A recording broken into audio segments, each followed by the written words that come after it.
예배 전에 죽임 당하신 어린 양 즐겁도다이날 같이 찬양드리겠습니다.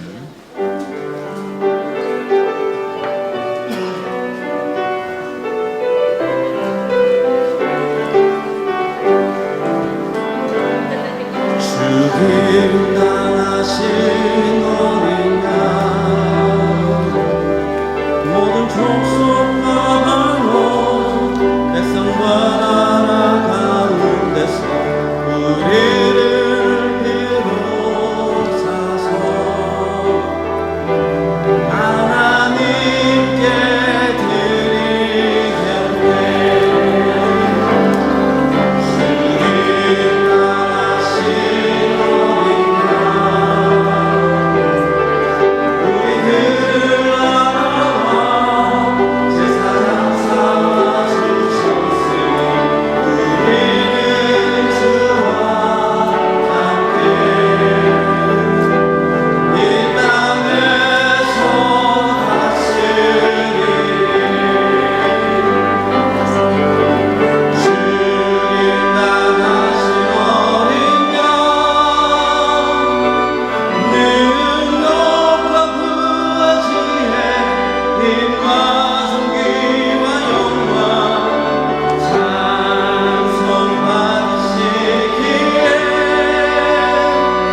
종려주일입니다. 묵상기도 드림으로 종려주일 일부 예배 시작하겠습니다.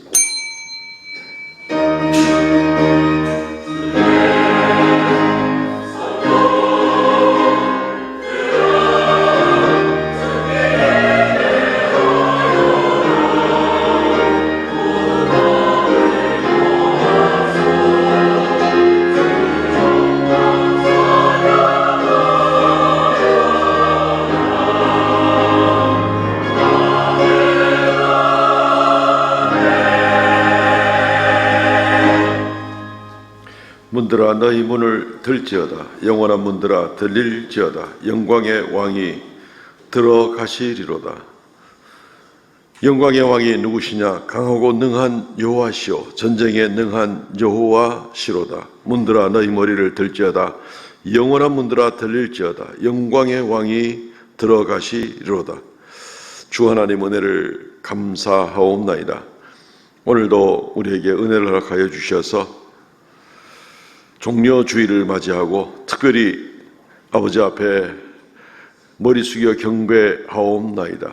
그리스도 예수께서 십자가에 달리시기 위하여 예루살렘 성전으로 입성하는 그날, 소리질러 주님을 환영하고 주님을 기뻐하던 뭇백성들처럼 이 아침에 주 앞에 나아가서 머리 숙이기 원하옵나니 하나님 우리의 심령이 그때 그 백성들 같게 하여 주시고 오직 우리의 마음속에 그리스도 예수로만 충만한 우리가 되게 하여 주시옵소서. 감사와 찬송을 돌립니다. 예배의 시종을 주 앞에 의탁하옵고 예수님 이름으로 기도하옵나이다. 아멘.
전능하사 천지를 만드신 하나님 아버지를 내가 믿사오며 그 외아들 우리 주 예수 그리스도를 믿사오니 이는 성령으로 잉태하사 동정여 마리아에게 나시고 본디오 빌라도에게 고난을 받으사 십자가에 못 박혀 죽으시고 장사한 지 사흘 만에 죽은 자 가운데서 다시 살아나시며 하늘에 오르사 전등하신 하나님의 우편에 앉아 계시다가 저리로서 산 자와 죽은 자를 심판으로 오시리라.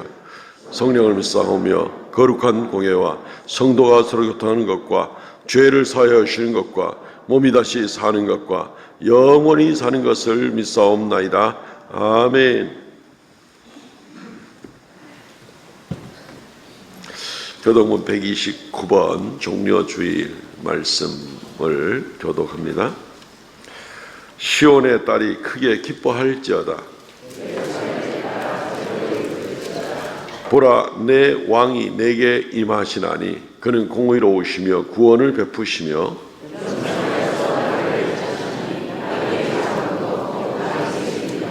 내가 에브라임의 병거와 예루살렘의 말을 끊겠고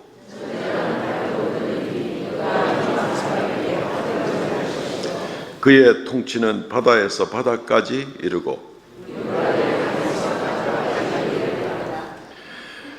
앞에서 가고 뒤에서 따르는 무리가 소리 높여 이르되 주의 이름으로 오시는 이여 가장 높은 곳에서 호산나 하더라. 아멘.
천지를 창조하시고 만물의 주관하신 하나님, 저희를 위하여 독생자 예수 그리스도를 이 땅에 보내시어 영생의 사함을 주시고 세리를 살리러 고난의 길을 갔었던 예수님을 생각하며 경배와 찬양을 올려드립니다.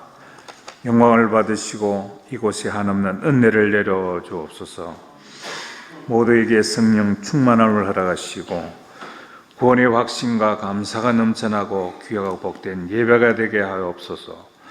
자버려신 주님, 아버지께서 저희에게 자녀가 되는 건설을 주셨지만 저의 길을 떠나지 못했던 약한 죄인들이 이 시간 아버지 앞에 나오사오니 저희의 모든 죄와 허물을 용서하여 주시옵소서. 앞으로의 삶이 부활의 감격과 기쁨으로 살아가게 하시옵고 우리의 삶 속에 부활의 증거자로 세상을 향하고 하나님의 자녀로 구별된 삶을 살아가게 하시고 어떠한 시험과 고난 속에도 오직 하나님만 바라보는 믿음을 내려 주옵소서. 존귀하신 하나님, 예수님을 믿고 따르는 모든 자들이 세상 속에서 부활하신 예수님의 명령을 지킬 수 있도록 힘주시고 예수님과 날마다 영적인 교제를 나누기에 부족함이 없게 믿음을 주시옵소서. 이생의 안목과 정욕에 이끌러 넘어지는 것이 아니라 능력 하나님과 함께 살아가는 복된 자녀들이 다 되게 하여 주시옵소서. 전쟁과 지진으로 어려운 이웃나라를 위해 기도합니다. 하루속히 전쟁이 끝이 나고 평화를 되찾게 하시고 지진과 전쟁으로 몰아진 삶들을 절망 중에 있지만 소망의 대신 예수 그리스도를 만나고 슬픔에서 기쁨으로 바뀔 수 있도록 하나님의 주시는 평강의 은혜가 이 땅에 넘쳐나게 하옵소서. 우리들도 선을 행하며 형제들을 돌아보고 네 이웃들을 사랑으로 품을 수 있는 대구 삼순교의 모든 성도들이 되기를 원합니다. 다니엘 세우신 하나님 목사님 생명의 말씀, 축복의 말씀을 전가하실 때 성령님께서 함께 하셔서 우리의 길을 열어 하나님의 선하고 온전한 뜻이 무엇인지 분별할 수 있는 능력과 말씀의 은혜를 주시고 순종하며 주어진 사명을 잘 감당할 수 있도록 인도하여 주시옵소서. 주의와 물질의 궁핍한 가운데 있는 성도들과 주변에 소외된 이웃과 예기치 못한 사고와 질병으로 어려움에 있는 성도들, 건강 문제들, 힘들어하는 성도들에게도 주님의 귀한 능력의 손을 내밀어 건강한 몸을 회복해 주시며 날마다 교회에서 섬기며 봉사하는 손길들 위에도 기쁨과 찬양이 넘치게 하시고 삼순교의 모든 성도들의 가정과 직장과 사업장을 축복하여 주시옵소서. 찬양을 올려드립니다. 호산나 찬양대에 찬양을 받아 주시옵고 성도와 함께 은혜의 시간이 되게 하시며 예배에 참여한 모든 성도들에게 은혜를 내려주실 줄 믿사오며 우리를 죄에서 구원하신 예수 그리스도의 이름으로 기도하옵나이다. 아멘.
할렐루야. 감사합니다.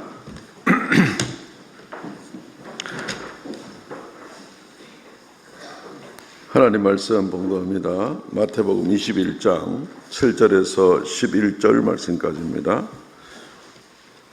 마태복음 21장 7절에서 11절. 나귀와 나귀 새끼를 끌고 와서 자기들의 겉옷을 그 위에 얹음에 예수께서 그 위에 타시니 무리의 대다수는 그들의 겉옷을 길에 펴고 다른 이들은 나뭇가지를 베어 길에 펴고 앞에서 가고 뒤에서 따르는 무리가 소리 높여 이르되 호산나 다윗의 자손이여 찬송하리로다 주의 이름으로 오시는 이여 가장 높은 곳에서 호산나 하더라. 예수께서 예루살렘에 들어가시니 온 성이 소동하여 이르되 이는 누구냐 하거늘 무리가 이르되 갈릴리 나사렛에서 나온 선지자 예수라 하니라. 아멘. 설교 전에 광고를 하나 먼저 고쳐드립니다. 그 4번에 부활절 칸타타 다음 주에 2부 예배시 진행됩니다. 그랬는데 이것은 지금 광고가 좀 미스가 나왔습니다. 1, 2부 때 칸타타를 진행을 합니다. 다만 예년과 같이 1부 때는 조금 짧게 하고 2부 때는 준비하신 대로 다 이렇게 발표가 되도록 그렇게 할 것입니다. 매년 그래 왔는데 일단 주보가 좀 미스가 되었고 오늘 아침에 좀 이것 때문에 문의를 하신 분들이 계신 것 같습니다. 그래서 먼저 정정 말씀을 드립니다. 오늘 이 본문으로 호산나 예수여 오시옵소서라는 제목으로 말씀을 증거하겠습니다. 오늘 종려주일입니다. 종려주일은 뭐 아시는 분은 아시겠고 모르시는 분은 모르시겠고, 예수님의 공생의 3년을 이렇게 마치시고 그리고 마지막 한 주간을 남겨두신 가운데에 예루살렘 성에 이제 입성하십니다. 그리고 나귀를 타고 들어가십니다. 그 양문이라 하는 데로 들어가는데 한번 여러분들의 도움을 위해서 사진을 하나 살짝 제가 옛날에 찍은 사진인데 저기 가운데 둥근 돔으로 되어 있는 거는 지금 현재 이슬람 사원이고요. 근데 그 자리에 원래 구약 때부터 헤롯 임금 때까지의 성전이 있던 자리는 그 자리입니다. 근데 화면 안쪽 구석에 저쪽 편에 구석에 이렇게 보면 중간에 약간 튀어나온 데 있고 성벽에 그리고 아치 모양으로 두 개가 막힌 입구 같은 것이 보일 겁니다. 거기가 예루살렘 이 성벽이 이제 쭉 둘러 있는데 한 12개의 문이 있습니다. 그 중에서 동문이라고 이름 붙여진 문이 바로 저 문입니다. 그 동문은 다른 이름으로는 양문이라고도 합니다. 그러니까 사진 찍은 각도가 이렇게 해서 그렇지 원래 저쪽 정면에서 보면은 저쪽으로 쭉 들어가서 그 동문 또는 양문으로 해서 들어가면 쭉 직진을 해서 들어가면 바로 성전의 정면으로 이렇게 들어가도록 되어 있는 그런 곳입니다. 그래서 거기에는 이제 양문이라고 이름 붙여진 것처럼 이 양들과 제물들이 그 문으로 들어가도록 되어 있는 그런 성벽 구조를 가지고 있습니다. 저기에 들어가자마자 곧바로 이제 성전에 연결되도록 되어 있기 때문에 예수님께서 아니 동그라미를 지금 잘못 치셨네요. 거기가 아니고 그 오른쪽에 담벼락 위에 조금 튀어나온 부분에 막힌 아치라고 제가 분명히 말씀드렸습니다. 그죠? 지금 동그라미 옮겨주셨습니다. 저기입니다. 저기. 그래 저기로 이제 예수님이 나귀를 타고 들어가셨습니다. 2000년 세월 지나면서 일단 저 문은 지금 막혀 있는 그런 상태고, 유대인들 가운데 일부 유대인들은 마지막 날 메시아가 오면, 사실은 이미 오셨는데도 그들은 예수님을 안 믿으니까 마지막 날 메시아가 누군지 모르지만 오면은 저 문이 그때 열릴 거다라고 생각하는 사람들도 있는데, 그것은 그냥 뭐 자기들 생각이고, 저 양문 동문으로 예수 그리스도께서 이제 들어가셨다 하시는 바로 이제 그걸 우리가 이제 이해를 돕기 위해서, 그리고 그 앞에 그 성벽 앞쪽 보면 쑥 내려간 부분이 그 골짜기가 있는데 거기가 이제 기드론 골짜기고요. 기드론 골짜기에서 이렇게 사진 찍는 사람 위치 쪽으로 올라오면 여기가 이제 겟세마네와 감람산이 이렇게 연결이 됩니다. 이 감람산에서 이렇게 감람산이 있으면 감람산 뒤쪽에서 벳바게가 있고 여기서 예수님 낙이 타고 감람산을 넘어서 이제 겟세마네 동산으로 해서 내려가면서 겟세마네 동산은 감람산의 한 부분이죠. 그렇게 내려가면서 기드론 골짜기를 살짝 건너서 동문 양문으로 해서 이제 성전으로 들어가는 예수님의 낙이 타고 들어가시는 바로 이제 행로가 그렇게 되겠습니다. 예, 어쨌든 예수님께서 예루살렘 성문에 들어가셔서 한 주일 동안 말씀을 가르치시고 많은 사람을 고치기도 하시고 그리고 또 미움을 받고 성금요일에는 십자가에 달려서 돌아가시게 되는 모습을 보게 되고 사흘째 되던 주일이죠. 지금의 주일에 주님께서 아침 일찍 부활하신 그날이 바로 이제 오늘부터 시작되는 본격적인 우리가 오늘로 기념을 해서 지키는 그런 본격적인 그런 절기가 되겠습니다. 그래서 그 어느 때보다도 오늘로부터 시작을 해서 다음 주일까지는 특별히 예수님을 많이 생각하고 예수님의 고난도 많이 생각하고 오늘은 특별히 예수님께서 나귀를 타고 들어가실 때 사람들이 막 소리 지르고 외치는 그 모습 우리가 특별히 좀 더 집중해서 생각하면서 우리도 함께 주님을 환영하고 영광의 문에 들어가시는 예수님을 외치는 그런 모습을 통해서 주님을 생각하고 또 내일부터 금요일까지는 고난주간 특세를 통하여서 한 주간 동안 주님의 받으신 고난의 문제를 좀 더 깊이 생각하면서 우리의 또 삶에 적용해보는 그런 특별 기도 시간을 가지게 됩니다. 금요일 저녁에는 우리가 정사 예배 못 박혀 죽으신 것을 기념해서 정사 예배로 드리게 되고 성찬식을 하나님 앞에 드리도록 그렇게 감당이 되어 있습니다. 예, 오늘 이 말씀 통해서 우리 종료주일, 은혜로운 종료주일, 또 은혜로운 고난주간이 되시기를 주의 이름으로 축원드립니다. 아멘. 예, 첫 번째 오늘 먼저 생각할 부분은 평화의 왕 예수여 오소서, 평화의 왕 예수여 오소서라는 그러한 주제를 가지고 먼저 좀 생각을 해 보겠습니다. 예수님께서 나귀를 타고 입성하시죠. 오늘 읽은 7절 말씀처럼 나귀 새끼를 끌고 와서 자기들의 겉옷을 그 위에 얹음에 예수께서 그 위에 타시니 아직까지 아무도 타보지 않은 나귀 새끼 위에 예수님께서 타시고 사람들이 겉옷을 벗어서 얹고 안장 대신 그리고 예수님이 그 위에 올라 타시고 예루살렘에 들어가는 바로 이제 이런 모습을 우리가 생각해 볼 수가 있습니다. 우리가 오늘 찬양대가 찬양한 그 노랫말 가운데도 그 시편 24편에 나오는 그 영광의 문에 대해서 얘기하고 영광의 왕이 들어가시는 것에 대해서 찬양하고 또 하나님께서 오늘 아침에 저한테 주시는 마음도 이 시편 24편 말씀을 주셔서 예배를 처음 시작할 때 그 부분을 잠시 읽고 묵상하면서 예배를 시작할 수 있는 그런 마음을 주셨는데 이 영광의 왕께서 온 우주 만물을 창조하신 그 창조주 하나님께서 이 나귀 새끼를 타고 이 예루살렘 성, 시온성, 하나님의 도성이라고 하는 그 성에 예수님께서 어떻게 이렇게 초라한 모습으로 들어갈 수가 있겠는가 하는 모습을 우리가 생각해 보게 될 때 그 이유가 바로 평화의 왕 예수 그리스도이시기 때문에 그렇다 하는 것을 우리가 먼저 생각해 볼 필요가 있습니다. 나귀 새끼는 예전이나 지금이나 별로 제대로 옷이라도 갖추어 입은 사람이 타는 그런 물건이 아니고 거긴 보통은 짐 실습니다. 나귀 등짝에는 짐 싣고 다니고 오늘날에 예루살렘에 가보면은 이스라엘에 이 경찰들이 있는데 아주 멋진 말들을 타고 시내 이제 골목에 무슨 문제가 생길 때 제압을 하기 위해서 다니는데 나귀 타고 다니는 사람은 아무도 없어요. 나귀는 지금도 짐 싣고 다닙니다.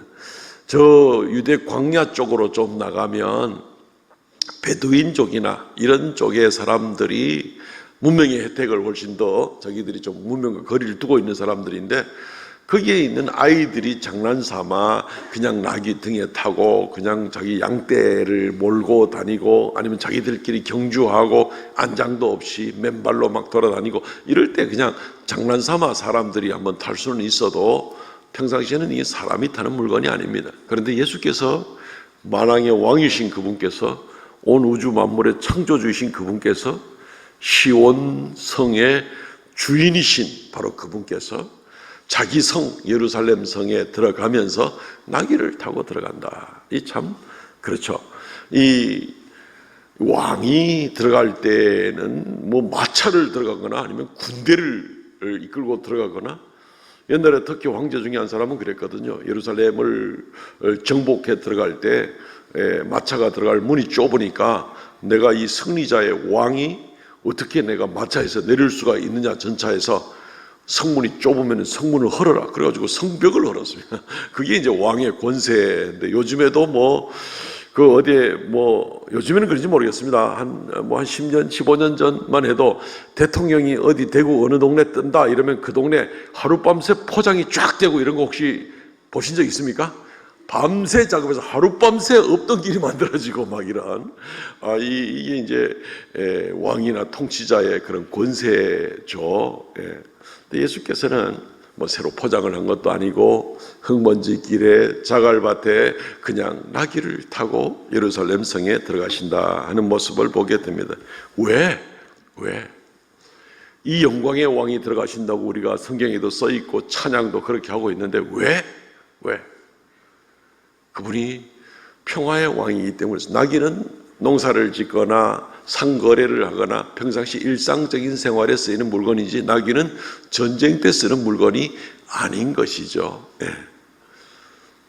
평화의 상징으로서 주님께서 나귀를 타고 들어가신다 하는 그런 모습. 그 일을 위해서 평화의 상징으로 영광의 왕이 나귀를 타고 들어가신다는 얘기는 구약 성경에 미리 예언이 되어 있는 부분이기도 합니다. 스가랴서 9장 9절 10절 말씀 보면 시온에 따라 시온의 백성들아 크게 기뻐할지어다 예루살렘에 따라 백성들아 즐거이 부를지어다 보라 내 왕이 내게 임하시나니 그는 공의로우시며 구원을 베푸시며 겸손하여 나귀를 타시니 나귀의 작은 것 곧 나귀 새끼니라. 9절 말씀 한 절만 보더라도 분명히 예루살렘의 백성들아 내 왕이 예루살렘의 왕이 온 우주의 왕이 지금 들어가시는데 공의를 베푸시는 그 왕이신데 겸손하여서 나귀를 타고 들어간다. 이 뭐가 같은 절에 앞에 상반부와 뒷부 하반부가 별로 어울리지가 않는 것 같은 이게 지금 왕한테 맞는 얘기인가 싶은 이제 그런 생각이 들 정도로 스가랴서 9장 9절이 미리 예언을 해놓고 있습니다. 영광의 왕입니다. 시온의 왕입니다. 공의를 베푸시는 그런 왕입니다. 예수께서 바로 그 공의를 베푸시는 그런 왕이시죠. 하나님의 공의를 베푸시는 바로 그런 분이십니다. 그런데 그분이 나귀 새끼를 타고 들어가신다는 겁니다. 평화의 왕으로 오시기 때문에 그렇습니다. 무슨 평화입니까? 하나님과 나와 사이에 원수되었던 것을 그 담을 허시고 하나님과 나와 사이에 평화를 가져오는 겁니다.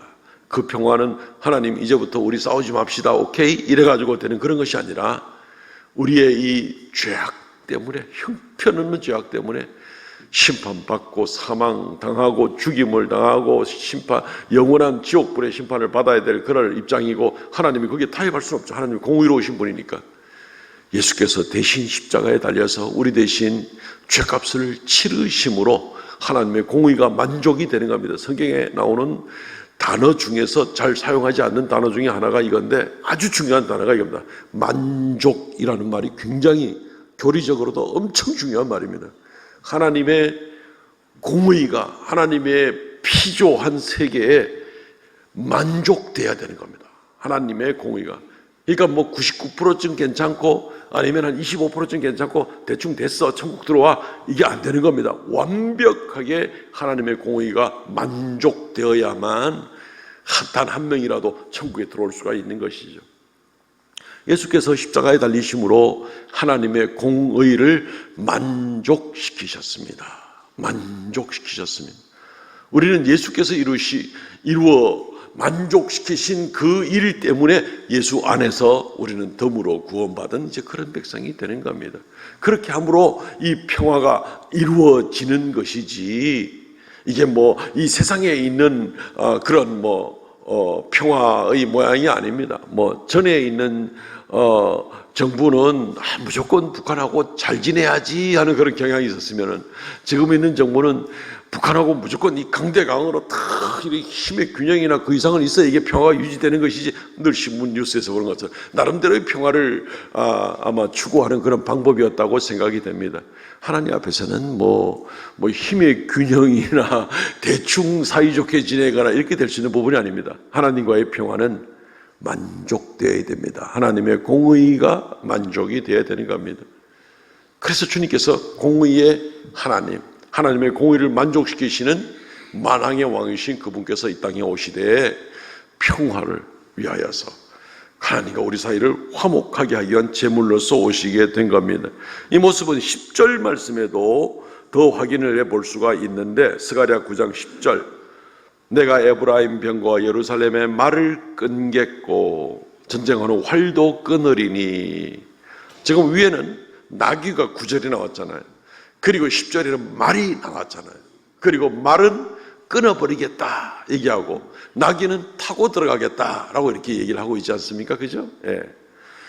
말은 전쟁을 상징합니다. 빨리 달리고 힘있게 적진을 막 휘저으면서 적군을 죽이고 승리를 위해 달리는 것, 왕들이 타는 것, 군주들이 타는 것, 이것이 바로 왕이죠. 전쟁을 상징하는 것이 바로 말이 되는 것입니다. 그래서 그 전쟁, 이것은 이제 끊어버리고 이제 평화의 왕으로 들어가신다. 예수 그리스도께서는 바로 이 일을 위해서 본인을 희생하심으로 우리를 구원하시고 하나님을 만족시키신다라는 겁니다. 본인이 직접 희생의 제물로 들어가는 겁니다. 아까 사진에서 보여드렸듯이 예수님께서 동문으로 들어가신다. 그 12개 대문 중에, 당시 대문이 12개 있었는데 그 12개 대문 중에 하필 왜 동문이냐? 그곳으로 바로 제물이 들어가는 양문이기 때문에 그렇습니다. 제물이 들어가는 문이었습니다. 예수 그리스도께서 친히 아무도 타보지 않은 그 어린 나귀 새끼를 타고 예수님이 제물이 되심으로 친히 양문으로 들어가시는 데는 그 이유가 있는 것이죠. 친히 제물 되심으로 우리를 구원하시는 그 예수 그리스도이신 것입니다. 그래서 예수께서 이 땅에 오신 것, 예수께서 예루살렘 성에 입성하신 것은 바로 평강의 왕이 오셨도다. 평강의 왕이 오셨도다. 신약과 구약 말씀이 막 두꺼운 것 같지만 사실은 쫙 다 연결되어 있지 않는가요? 그죠? 예수님의 이름이 평강의 왕이다. 이사야 9장 6절 7절 말씀에도 한 아기가 우리에게 났음에 그 이름이 평강의 왕이다. 기묘자다, 모사다, 영존하시는 아버지다, 이렇게 나오지 않던가요? 평강의 왕이다.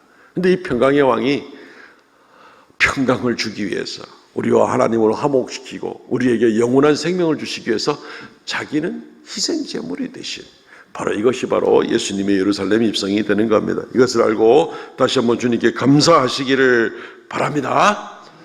평강의 왕이시니 이분의 은혜로 말미암아 우리가 하나님과 늘 화목하고, 평강의 왕이시니 우리가 늘 이웃과도 화목하고 가족과도 화목하고 이런 삶을 좀 추구했으면 좋겠습니다.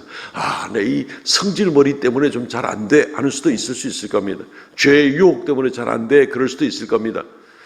주님께서 평강의 왕입니다. 주님께 매달려서 평강의 왕이신 주님이시여, 나를 더욱 정결케 하셔서 하나님과 나와 더욱 평강 가운데 나갈 수 있도록 도와주시옵소서. 평강의 왕이시여, 나를 도와주셔서 나를 죽이시고 이웃과의 사이에 더욱 화목하고 가족과의 사이에 더욱 화목하도록 나를 도와주시옵소서. 나는 부활이요 생명이니, 예수께서 외친 것처럼 부활 생명은 예수님만이 주실 수 있는 겁니다. 예수님이 평강의 왕이니 평강을 줄 수 있는 분이 예수님인 거죠. 그래서 내 힘으로 평강을, 하나님과 나 사이는 내 힘으로는 어림턱도 없지만 오직 하나님의 예수 그리스도의 은혜로만 우리가 평강을 얻지만 이웃과의 관계에 있어서도 평강의 왕이 우리에게 평강을 주실 수가 있습니다. 그분에게 매달리시면서 내가 이웃과 가족, 친지들과 좋은 평강을 누릴 수 있도록 주님 도와주시옵소서라고 기도하고 나가면 좋겠습니다. 좀 더 한 단계 더 나가서 적용을 한다면, 주여, 주님께서 그렇게 희생하심으로 우리에게 평강을 주신 것처럼 나를 평화의 도구로 써주시옵소서. 내가 복음을 전함으로 다른 사람과 하나님과 사이의 평화가 이루어지는 시작이 되게 하시고, 내가 희생함으로 말미암아 나와 이웃 사이가 더욱 화목되게 하시고, 내가 주님의 평화의 도구로 쓰임받게 해 주시옵소서. 한 단계 더 적용해 나가면 예수 그리스도의 이 예루살렘 성에 입성하신 평강의 왕을 보면서 우리가 그렇게 닮아가기를 작정하실 수 있기를 바랍니다. 두 번째는 구원자 예수여 오소서. 구원자 예수여 오소서. 오늘 특별히 21장 9절 말씀을 집중적으로 좀 보기를 원합니다. 9절 말씀에 이렇게 되어 있습니다. 앞에서 가고 뒤에서 따르는 무리가 소리 높여 이르되 호산나 다윗의 자손이여 찬송하리로다. 주의 이름으로 오시는 이여 가장 높은 곳에 호산나. 한 문장으로 되어 있습니다마는 이들이 예수님에 대해서 막 외치는데, 물론 이 사람은 이 네 개 푸른색으로 표시해 놓은 이 네 개의 단어를 한 사람들이 막 외쳤다기보다는 여기저기서 막 외치는 소리를 이제 마태가 기록을 하면서 다 모아놓은 그런 얘기가 되겠죠. 호산나 다윗의 자손이여 주의 이름으로 오시는 이여 가장 높은 곳에서 호산나. 사람들이 외치는 소리는 이 네 마디 말로 예수님의 예루살렘 성 입성을 환영하고 소리 지르는 바로 그런 모습입니다. 그 때문에 우리는 이 의미들을 먼저 생각해 보고, 그리고 이 의미를 우리가 마음에 담아서 우리도 똑같이 예루살렘 성에 입성하신 예수 그리스도를 맞이하고, 예루살렘 성에 입성하신 예수께서 내 마음에 들어오실 때에 호산나 다윗의 자손이여 구원하소서, 주의 이름으로 오시는 이여 높은 곳에서는 영광 하고 똑같이 외치는 그러한 우리의 은혜의 시간들이 되시기를 바랍니다. 사람들은 길에 옷을 폈죠. 뭐 레드 카펫이라 그러나요? 요즘에 그냥 외국 대통령 오면 비행기 계단부터 내려가지고 쫙 이렇게 의전용 차량까지 나갈 때까지 이 레드 카펫 쫙 그런, 예수님 영광의 왕이 들어가시는데 지금 뭐 레드 카펫이 어디 있습니까 지금? 사람들이 예수님 미워하는 사람도 얼마나 많은데요. 사람들을, 예수님을 환영하는 사람들은 겉옷을 폈습니다. 나무가지를 베어서 그걸로 막 흔들면서 외치면서, 그리고 그 길에는 옷도 깔리고 나무가지도 깔리고 어쨌든 이래가지고 주님의 길을 예비한다고 한 것이 나름대로는 최선을 다해서 예수님을 환영하는 그런 모습을 보게 되는 겁니다. 그리고 이렇게 외치는 바로 그런 모습이 바로 이 네 단어의 외침입니다. 예수 그리스도께서 우리의 마음에 들어오실 때 우리가 어떤 준비를 하고 어떤 외침을 가지고 주님을 맞이할 것인가, 이런 생각을 갖는 것은 굉장히 중요하겠죠. 호산나라고 먼저 외치고 있습니다. 호산나.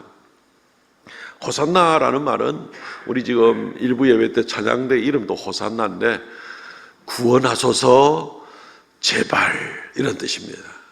이게 이제 히브리 말을 뭐 옮기다가 우리말로 이제 이렇게 발음이 되는 건데, 이 말은 원래 명령어로 되어 있습니다. 명청원형이라 그러죠. 호시아 나라는 말을, 호시아는 구원하소서, 호시아 구원하소서, 구원해 주세요, 구원해 주셔서. 나는 플리즈 하는 말입니다. 제발, 간절하게 구하는 이제 그런 모습입니다. 그래서 이제 우리가 지금 부르기 쉽게 그냥 호산나 합니다만은, 이제 본토 발음으로는 이제 호시아 나 이렇게 이제 돼야 되는 거죠. 구원하소서. 왜요? 그분만이 우리의 구원자가 되시기 때문에 그렇습니다. 이것은 우리 인간에 있어서 굉장히 중요한, 가장 중요한 일이죠. 땅에서 살다가 그냥 썩어 빠지고 죽어 빠지고 이러면 뭐 더 이상 아무것도 아니잖아요. 거기서 멈추고 만다면.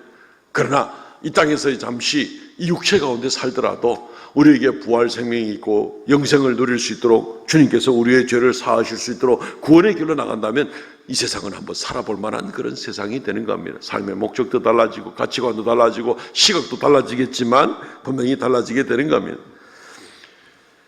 여호수아 이름도 이 호시아라는 이름과 같은 뜻이고 호세아 선지자도 같은 이름이고 하는 이제 그런 모습들을 보게 된, 간절하게 하나님의 구원을 기다리는 바로 그런 모습입니다. 이렇게 간절하게 구하는 겁니다. 시편 118편 25절 말씀에 오늘 이 마태 21장 이 9절 말씀은 시편 118편에서 나온 이 단어들, 아주 중요한 메시아를 기다리는 단어들이 인용이 돼가지고 다시 사람들이 배우고 다음 세대 하면서 머릿속에 각인이 돼 있어가지고 예수 그리스도에게 딱 적용을 시키는 겁니다. 당신이 바로 구원자입니다.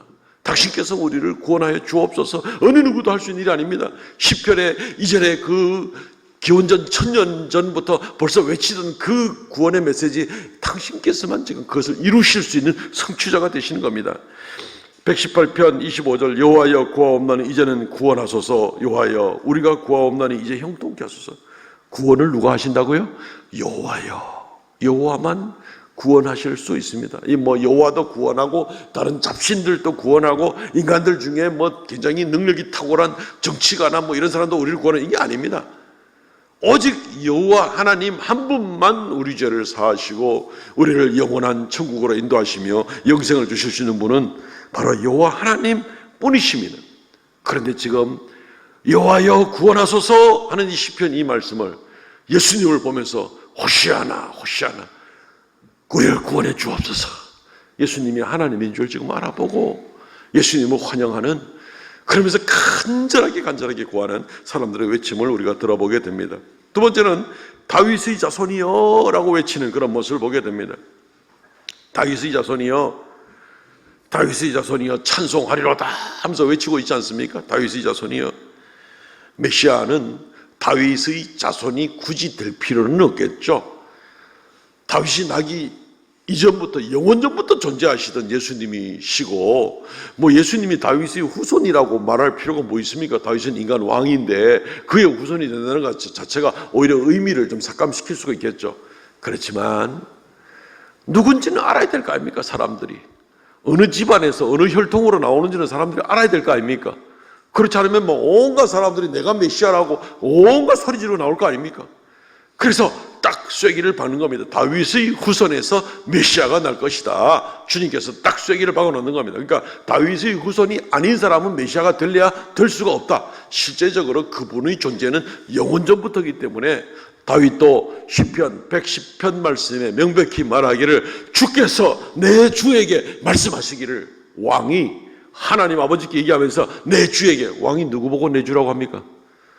하나님과 그의 아들 예수 그리스도 외에는 주께서 내 주에게 이렇게 말씀하실 수밖에 없습니다. 예수 그리스도께서는 왕이시고 영원전부터 계신 분이시지만 우리에게 알기 쉽도록 하기 위해서 어느 집안을 통해서 나오겠느냐?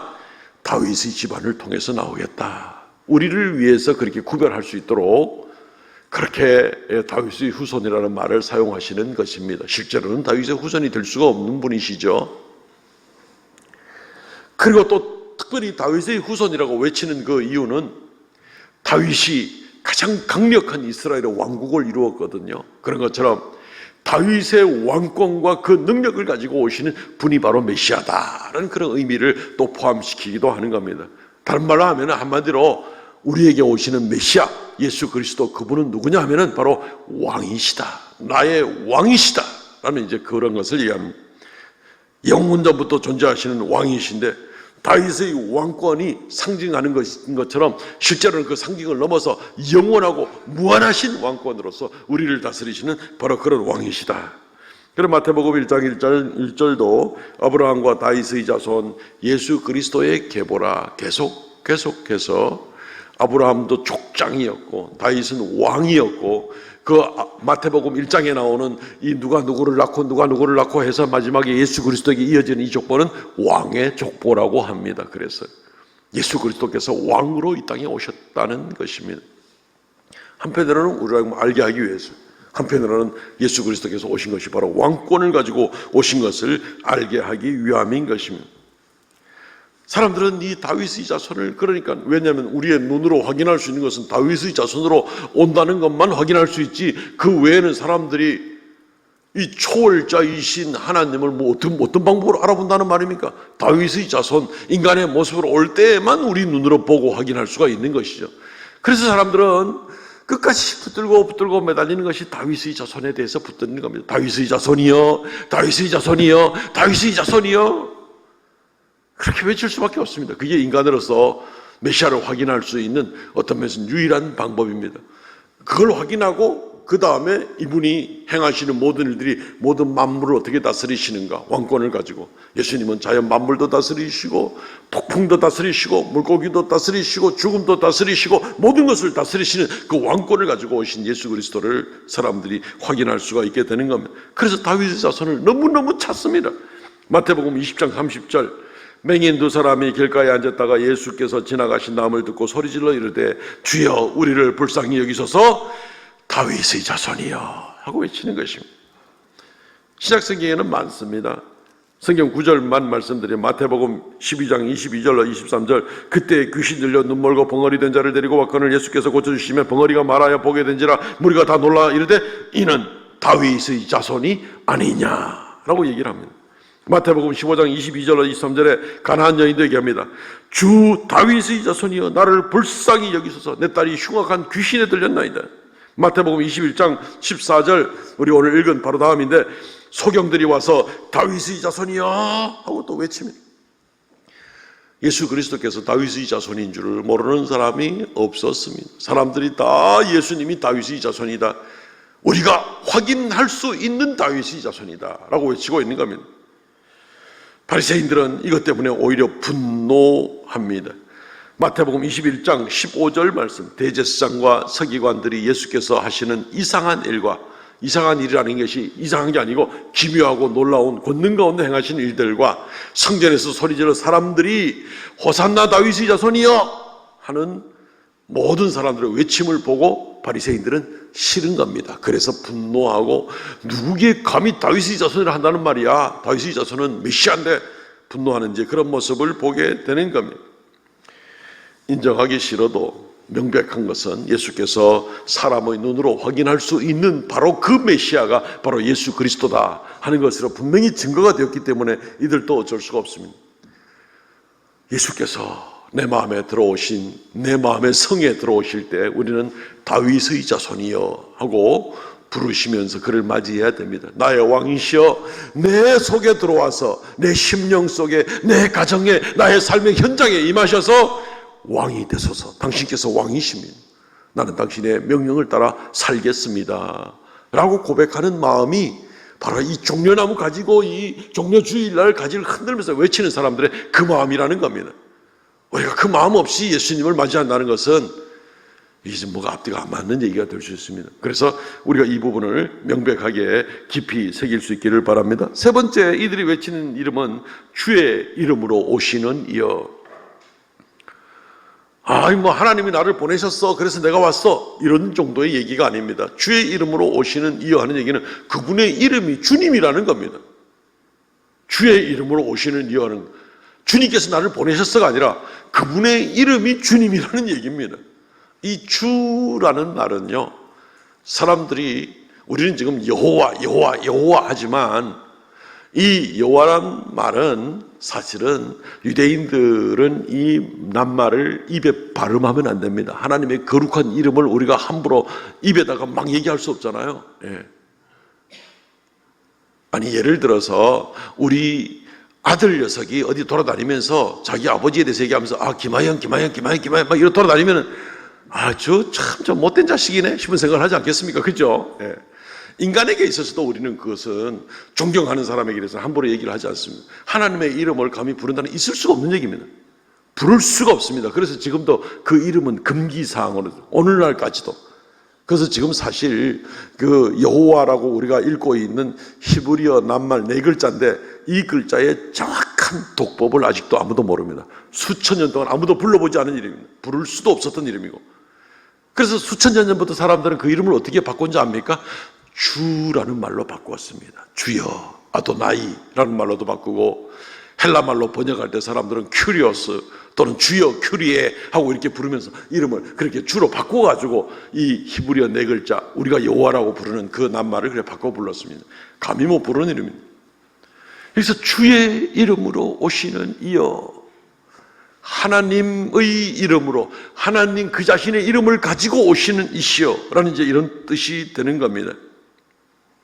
시편 118편 25절 26절 다시 한번 봅니다. 여호와여 구하옵나니, 여호와여 우리가 구하옵나니 이제 형통하게 하소서.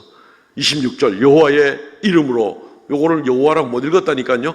주의 이름으로 오시는 이여, 주의 이름으로 오는 자가 복이 있으며, 우리가 뭐 축복해 준다가 아니라 그냥 축복과 은혜가 충만한 자시여 라는 이제 그런 뜻입니다. 우리말로 번역하다 보니까 복이 있으며 그래서 뭐 그냥 복 몇 가지 던져주는 같이 그냥 아니면 뭐 칭찬하는 정도 그런 게 아닙니다. 그냥 거룩한 축복이 가득 차 있는 그 이름 자체입니다. 그 이름 자체. 그 이름으로 축복의 근원이 되시는 그분이 바로 여호와의 이름, 여호와라는 이름을 가지고 오시는 분이다 라는 얘기입니다. 이거를 여호와라고 발음을 못하니까 주의 이름으로 이런 식으로 바꿔 부를 수밖에 없었다니까요. 구약에서부터 수천 년 전부터 신약에 이르기까지 지금까지 그 이름을 부를 수 없다니까요. 이 마태복음 21장 9절에 나오는 이 말은 시편 118편의 구절을 단어들을 가져와서 사람들이 그대로 메시아에게 호칭을 붙이는 것을 우리가 볼 수 있다고 말씀드렸지 않습니까? 시편 118편은 분명히 우리말 번역으로는 여호와의 이름이다. 여호와라는 이름을 가지고 오시는 분이다. 지금 사람들이 예수님이 나귀를 타고 들어가시는 모습을 보면서 주의 이름으로 오시는 이시여, 주님이라는 이름을 가지신 분이시여 라고 지금 이렇게 이야기를 하고 있는 겁니다. 예수님이 바로 여호와 하나님이시라는 것입니다. 예수님만이 구원자가 되시고 영원하신 우리를 창조하신 바로 그 하나님이시라는 것입니다. 그분께서만 구원을 하실, 여호와여 이제 구원하소서, 하나님만 구원할 수 있는 그 구원을 예수님이 주실 수 있다는 것입니다. 네 번째는 가장 높은 곳에서 호산나. 이 부분은 그렇게 어려운 부분이 아닙니다. 다시 한번 9절을 한번 보시면요, 앞에서 가고 뒤에서 가고 따르는 소리가 높았을 때 호산나 다윗의 자손이여, 주의 이름으로 오시는 이여, 가장 높은 곳에서 호산나. 가장 높은 곳에서 호산나 하는 얘기는요, 지극히 높은 곳에 계신 하나님을 찬양합니다 라는 뜻입니다. 아브라함이 자기 조카 롯을 구하러 갔다가 와서 살렘 왕 멜기세덱을 만나게 되었을 때 살렘 왕 멜기세덱의 신분에 대해서 창세기 14장에서 뭐라고 얘기하냐입니까? 지극히 높으신 하나님을 섬기는 제사장 겸 왕인 멜기세덱이다. 누가복음 1장에 보면은 예수 그리스도께서 베들레헴에 나실 때에 천사들이 공중에서 찬송을 하면서 뭐라고 한답니까? 지극히 높은 곳에서는 하나님께 영광이요. 지극히 높다는 얘기는 단순하게 저 뭐 8,000m, 뭐 8만 미터 올라가는 그 정도가 아니라 그냥 눈에 보이는 세계와 보이지 않는 세계와 모든 것을 통틀어서 지극히 지고의 존재이신 그 하나님께 영광을 돌리는, 하나님에게만 적용되는 말이 지극히 높으신 하나님, 지극히 높으신 분께 영광을 돌리는 바로 그런 겁니다. 그래서 지금 이 사람들이 종려나무 가지를 들고 예수 그리스도에게 뭐라고 얘기를 하고 있다고요? 가장 높은 곳에서 호산나. 주님에 대해서 지금 그렇게 고백을 하고 있는 겁니다. 모든 영광과 찬송을 주님만이 받으셔야 될 그 일을 간절하게 열광적으로 주님 앞에 지금 고백하고 외치고 환영하는 겁니다.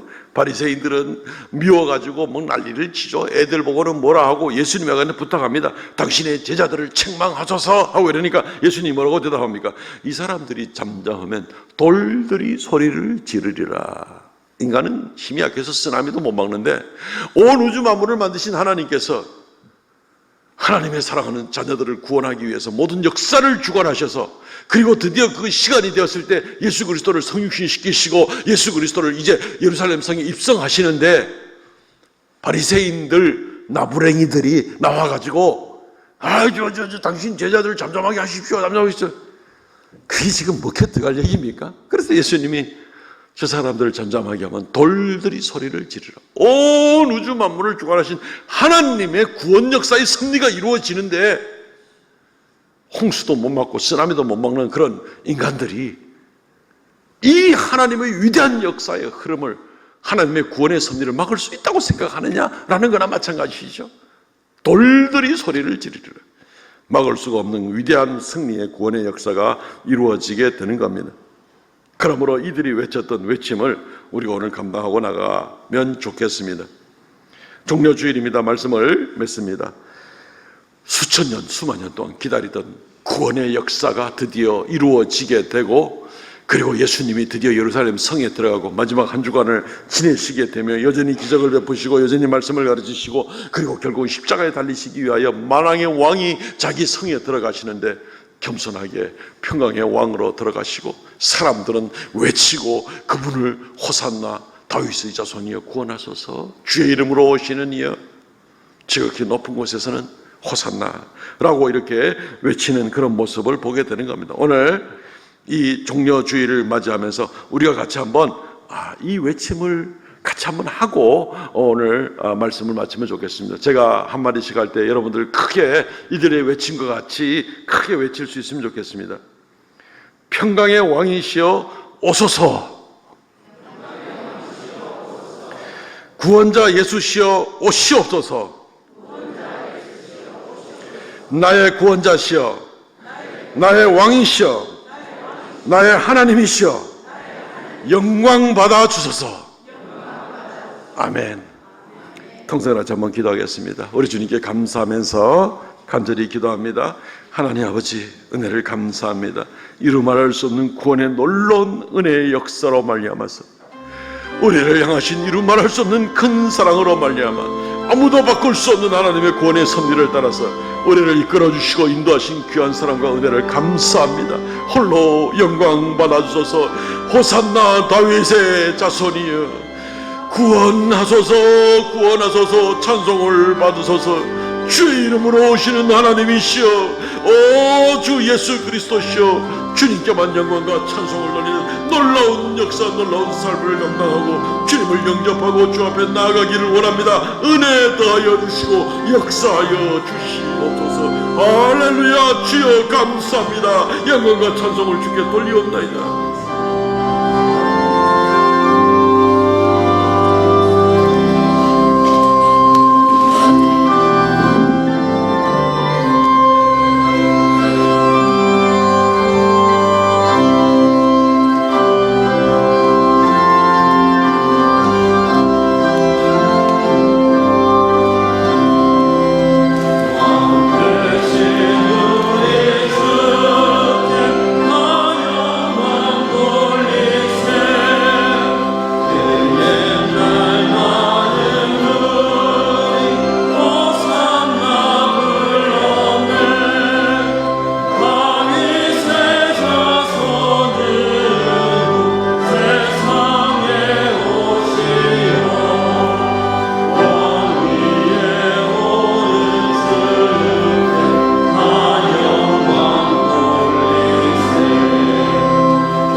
호산나 다윗의 자손이여 구원하소서.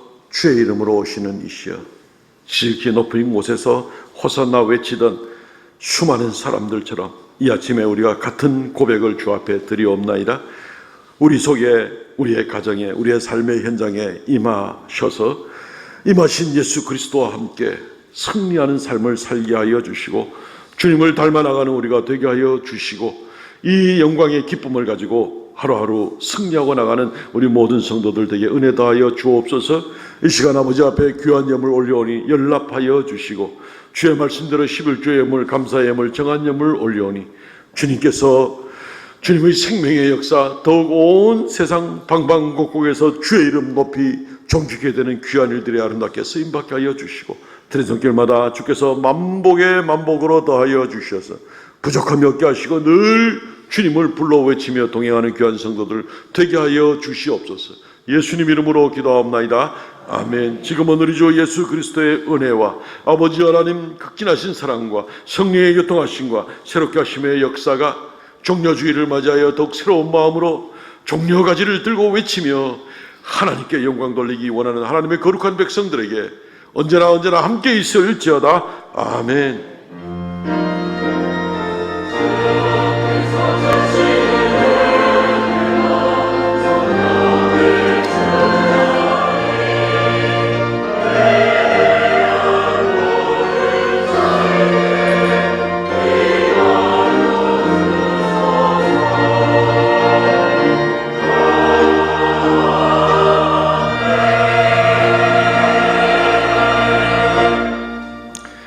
아멘.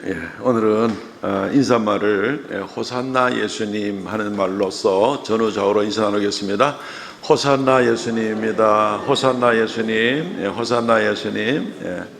어려운 말 같아도 우리가 다 들으셨으니까 그 의미를 아실 줄로 믿습니다. 주보를 점지해 주시고요.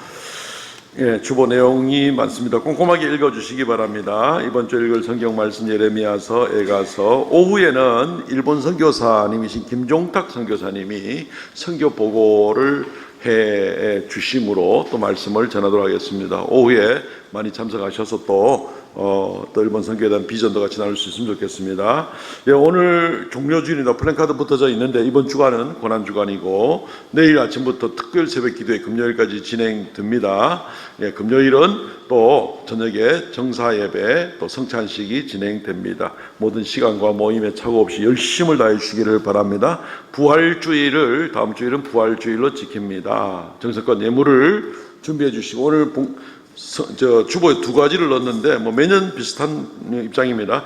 하나는 정사예배 금요일날 헌금 봉투고 하나는 부활절 다음 주일에 사용할 거니까 예물을 잘 준비하셔서 주 앞에 우리의 마음을 표시하고 그렇게 나아가면 좋겠습니다.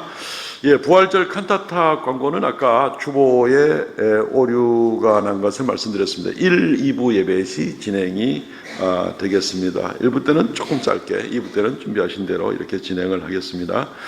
1부 예배 시간이 너무 길어지면 내려가고 올라오는 성도들이 지금 겹치게 되고 주차장이 꼬이게 되고 문제가 참 많아집니다. 그래서 그런 부분들은 양해를 해주시면 좋겠습니다. 유아 세례 입교식에 관한 광고를 참고해 주시고 대상자들은 오늘까지 신청해 주시기 바랍니다. 다음 주부터는 바로 교육입니다. 홈페이지 지난주에 광고 드렸습니다. 많이 활용해 주시기 바랍니다.